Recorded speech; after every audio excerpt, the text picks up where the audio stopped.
David O Dea is my name. I'm a development officer here in Limerick. I've been working with the GA since 2011.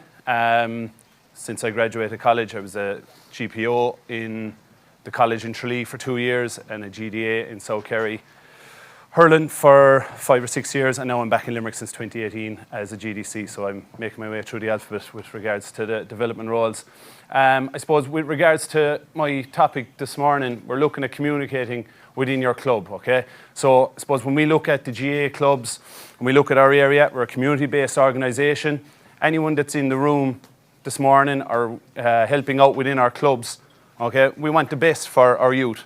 Mostly when we're involved maybe because we have children involved.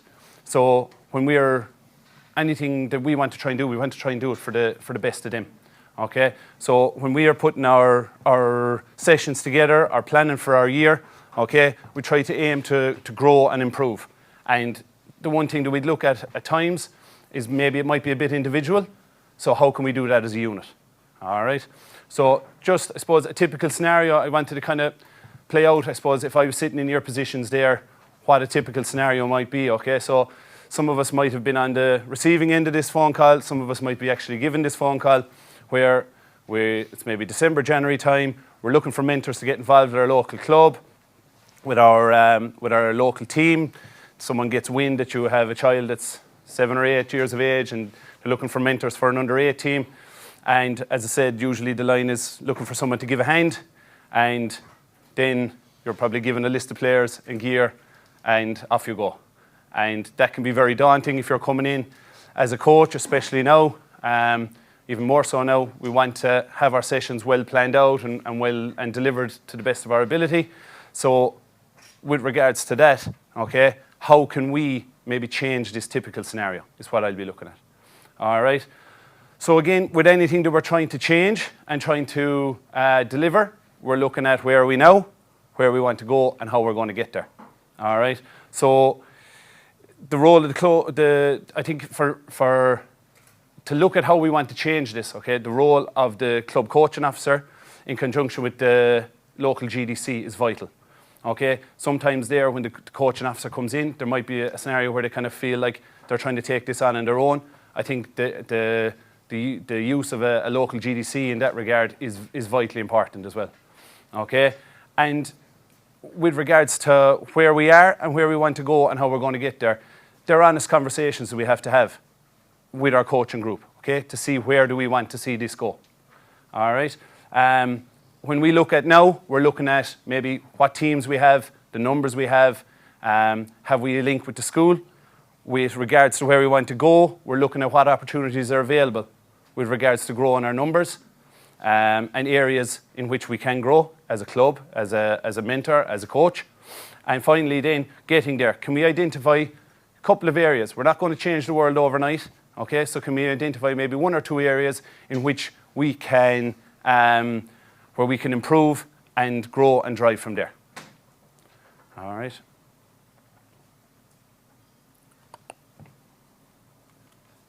Lovely. So with our next one then, so again, right, why would we do it? Okay, so what's the benefit of setting up something like this and learning and sharing as a unit? Okay, when we look at our clubs, all right, individuals inside in the room, we have a large body of untapped coaching resources within the clubs ourselves, okay? In that regard, okay, so if we are going to keep doing the same thing and we keep having the same conversations in maybe September or January with regards to how we're going to set up different links in different areas, okay, it's like it's often said before, the definition of insanity. We're doing the same things over and over again and expecting different results. We need to also look at, where it's not always a negative, what are we doing well? What can be kept? What can we use that is going well and keep these? And we often look outwards for regards to help. So we look at different things that are online, and I suppose one of the byproducts of the COVID time there, a lot of stuff was put online, and that's brilliant. But also, there's a fair chance inside in a lot of our clubs, the coach that was maybe over the under-16 team this year, at some stage was over an under-10 team, an under-8 team. So the knowledge and the expertise that they have picked up through the years that's specific to the area, specific to the club, is vital. And as it says there, sometimes there we kind of hoard that information to ourselves. And can we create a forum then that we can discuss this and debate it out? So we're all learning and trying to improve as a group. Okay? The benefit of it, as I said, look, it's trying to get as much information out there. We'd want to try and have a forum where everybody can learn from it and move forward. Okay, so then gaining the relevant information then as well. So we're looking at underage coaches meeting together, reviewing what has gone on before, and then checking to see then where there might be gaps in the knowledge. So different areas in which we look at and we go, right, this is somewhere where we need to explore. This is somewhere where if we throw it out to a group, is there ideas here in which we can change this? Okay, what we'll see inside in clubs is a lot of the different age groups. Okay, we'll have the same concerns, the same issues. Sometimes then, if I'm in a group with my group, I can find at times that I might think, oh, I'm facing this on my own. This is an issue that I'm only having with the under 8 or under 10 team. And then, I suppose, as it says, like with regards to a problem shared, or a problem shared is a problem halved. Okay, so if we can bring that out, that's where we can look for it. One of the quotes that I'd often quote when you'd be meeting with clubs was a quote Ron O'Gara came out with before. It was, get good people in the room. And regardless of whether they have a coaching background with the GA, what their expertise are, can we get good people in the room and try and build up their knowledge from there? All right. And again, in all that, we're looking to see maybe where there's gaps and then look for the solutions. We've all been inside meetings where we'll hear where the problems are or these are issues, but the big thing we're looking for here is solutions. And right, we look internally first and see, is there a way that we might be able to solve it within our own club? But as I said, using the GDC or using your local games development staff as a buffer in that regard is vital as well. Okay. So again, right, so what does it look like then? So our first typical meeting, okay? So our typical meeting, when we want to get this going, it's a meeting that's led by the coaching officer, all right? Coaches meet in their group, so all the coaches are in the room, maybe in a similar situation here, a local hall, local facilities, and then you're breaking your coaches into their different groups, okay? So under 6s coaches, under 8s, under 10s coaches together, and then we're discussing then with what works well, okay? So what has been going well, what over the years has been a good thing within the club, and then maybe looking at where there's a gap in the knowledge, where can we seek help. So is there a certain area where we need a workshop, maybe a talk? Is there different areas with regards to some of the things that come up to us? And an awful lot of times is by the time the child moves on to the next age group, what should they be able to do? Okay, and building from there. Okay, we're looking with this group then also at opportunities for improvement. So with regards to that, again, linking back in with your coaching and games team, all right, that you're looking to see, right, is there opportunities there for workshops or help in that regard?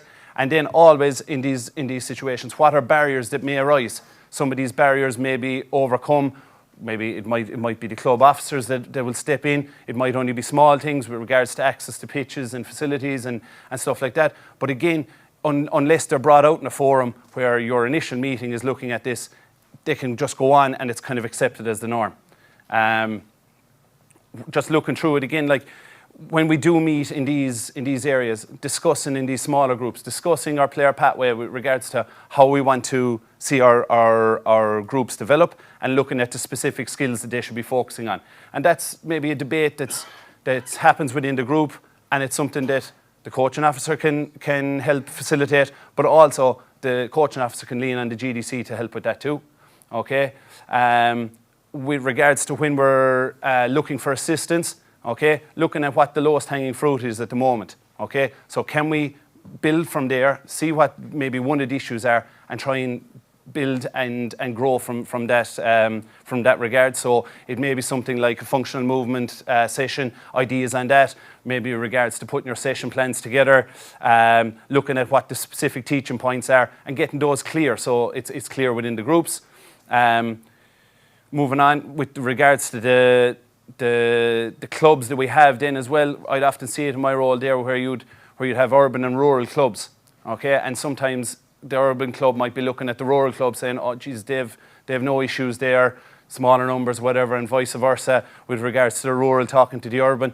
the same problems are in each clubs, okay? And with regard, and that's, I suppose, a big part of getting together as a club.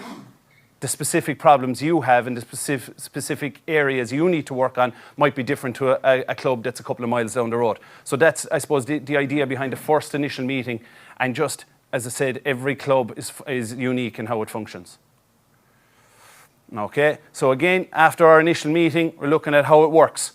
Okay, so around this time of the year, January, February, maybe a small bit earlier in the year, pre-Christmas even we're looking at a planning meeting to commence. And that's our first initial meeting, okay? Creating that club WhatsApp group for sharing of information, ideas. And this is specific for coaching.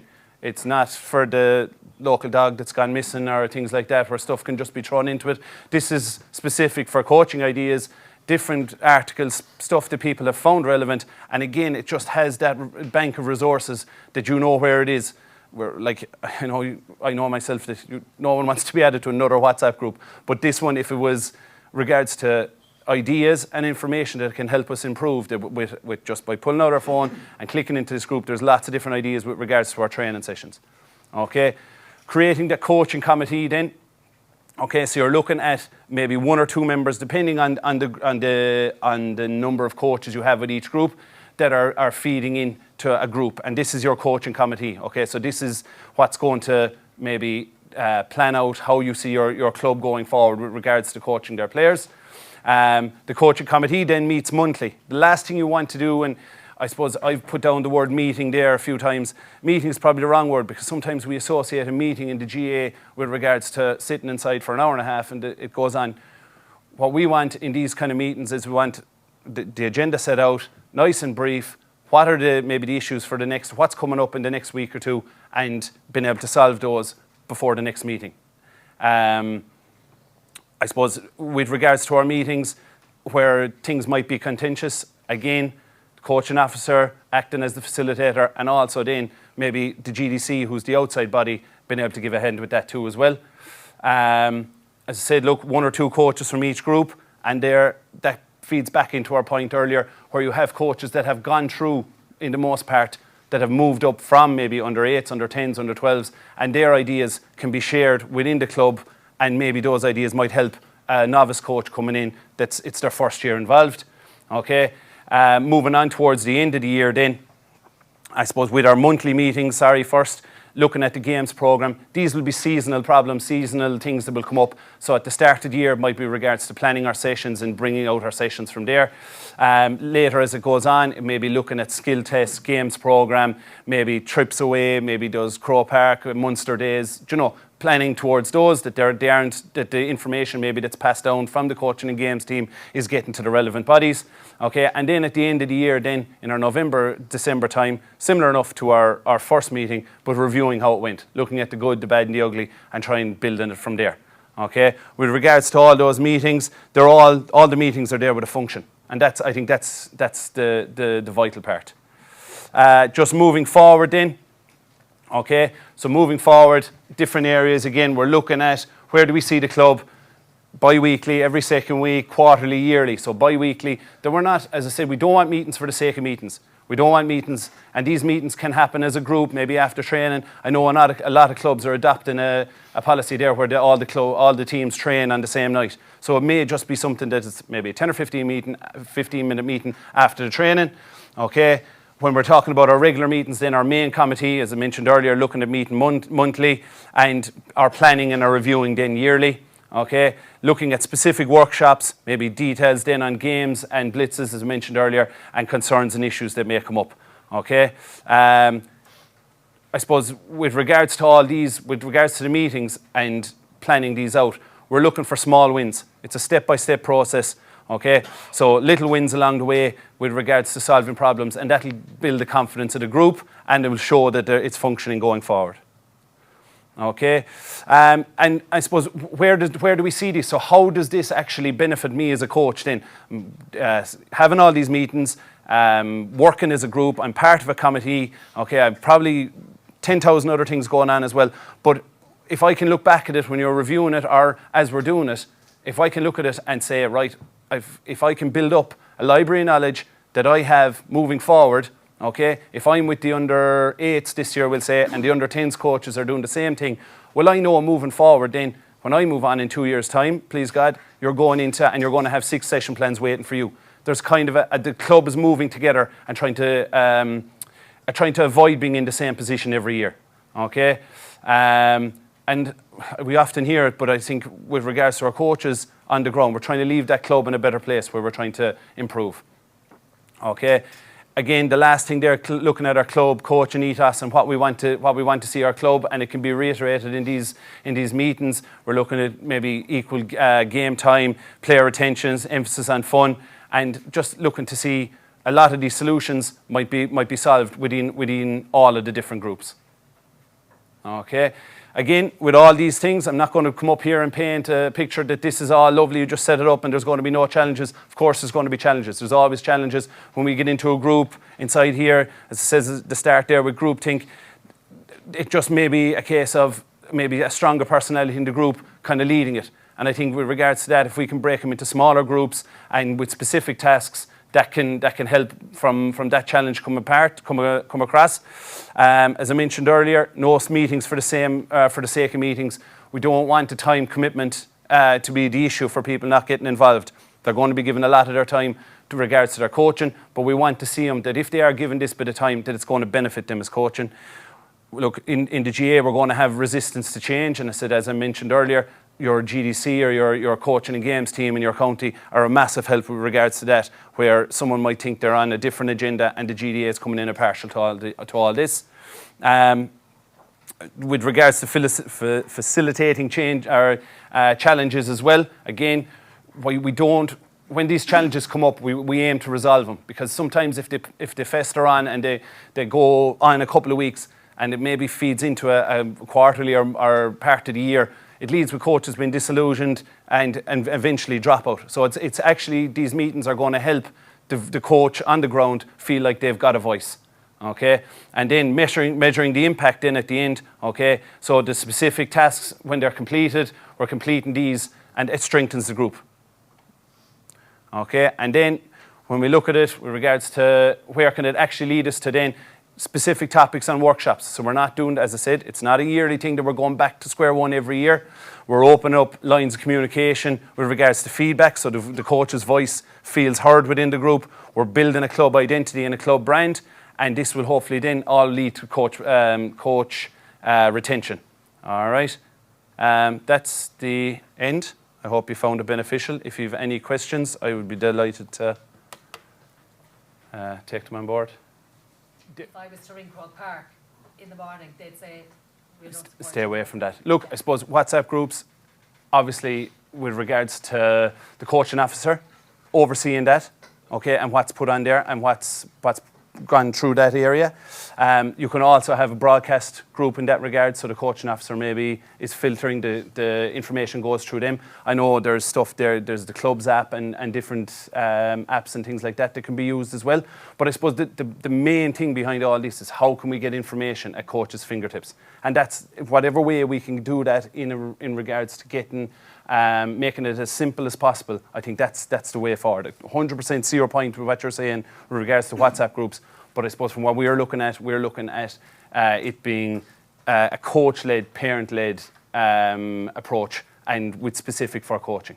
Would it not be worthwhile the GAA looking at the WhatsApp group and having it acceptable and have a policy around it where, to your point, yes, the coaching officer oversees it in some way? Yeah, absolutely. Because as you say, you don't, none of us here want to be added to another WhatsApp group. So, but what we want to see is that how can it be of benefit? How can it actually help us to learn and improve and have stuff there?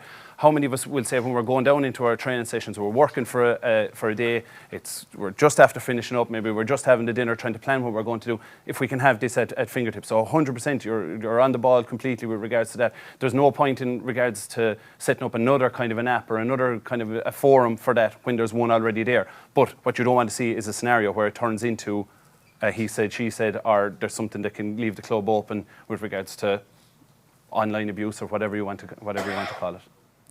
Absolutely, and go back to what it was created for. So it was created that you can have a group of people with a common interest inside in one group, and something can be set out instead of going back to sending individual messages down again. It's using it for its benefit. But obviously, like with everything now, if there's one positive for it, we could think of 1,000 negatives for it as well. Yeah. Yeah, I suppose with regards to that, like you're trying to get as many people involved. You want, the more help you'll have on the ground, obviously the easier the sessions are going to run. But within all those sessions, there's small little different parts that can be given specific to that coach or maybe to that parent. And sometimes it comes down to who the person is that's approaching them. So like there might be a lead coach there, but they might know this person very well. It might be someone within the club that might approach them to get involved. And it may be a small thing like even a timekeeping thing, maybe looking after the equipment, just slowly, small little steps getting them involved. The idea behind this coaching group and sharing the knowledge is that we want to move away from one person kind of feeling that, geez, I'm left on my own here now. That it would have been the old school kind of, I'm over the under sixes or I'm over the under eights now. This is my group and I've to kind of paddle my own canoe in that regard. So with regards to getting people involved, can we get them in for maybe a small role first, and then with the linking up with these meetings, maybe with regards to what I said earlier, getting their voice heard. So there might be an area to say, yeah, I'd love to give a hand with regards to the movement, but I wouldn't have much knowledge on that. Well, there we have straight away an option for a workshop, and they're saying, well, that's something I brought to the table, and now the club are after hearing my concern, and they're going to try and work towards that. So I suppose I'd say with that is using the group to listen to their concerns, okay, and with regards to getting them in the door, that you're not putting loads and loads of work on them straight away, small little tasks first, and then trying to grow their enthusiasm and their interest.